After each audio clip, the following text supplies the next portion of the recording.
Ce qui me plaît avec les travaux de Daniel Zamora, c'est qu'il me donne des lunettes pour analyser plus finement la complexité de notre état social. De loin, on peut avoir l'impression que c'est un bloc monolithique qui dispense des aides, des allocations, des indemnités à ceux qui sont dans le besoin. Daniel Zamora nous montre qu'en réalité, deux logiques très différentes coexistent dans notre modèle actuel. L'une héritée de l'après-guerre, qui met l'accent sur les services publics et la sécurité sociale pour tous, et qui vise à limiter l'emprise des relations marchandes sur nos vies. L'autre, qui suit la doctrine néolibérale, qui donne du cash aux plus précaires, et qui vise seulement à lutter contre la pauvreté, pour que même les pauvres puissent aller sur le marché et consommer. Chaque logique dessine un imaginaire politique très différent. L'un défend les droits sociaux de citoyens, l'autre le pouvoir d'achat de consommateurs. On peut illustrer la différence entre ces deux philosophies à travers l'exemple du logement. Si on suit la logique qui primait après-guerre, l'État cherche à réduire notre exposition aux aléas du marché de l'immobilier et donc construit des logements sociaux ou plafonne les loyers. Si on suit la logique néolibérale, l'État laisse le marché de l'immobilier fluctuer au gré de l'offre et de la demande, mais il verse aux plus pauvres des aides au logement du type APL. Mais est-ce que pour des gens comme Friedman qui vont proposer justement une conception plus monétaire et des solutions plus monétaires à la pauvreté, est-ce que leur discours, c'est pas aussi de dire mais l'État-providence a échoué. La sécurité sociale, c'est super, mais en fait, ça n'a pas résolu le problème de la pauvreté.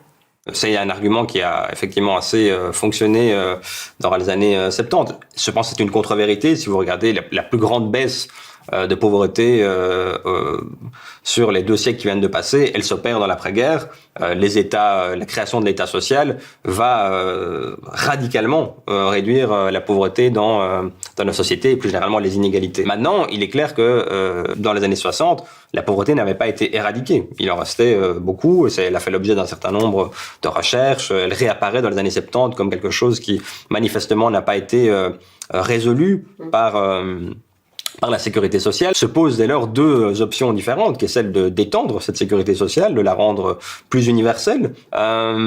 Mais cet horizon de l'étendre va grosso modo laisser la place à l'idée qu'il faut une forme d'assistance modernisée, c'est-à-dire qu'on va garantir un plancher de revenus. Et c'est un peu notre conception actuelle de la pauvreté, c'est avant tout garantir le plancher de revenus.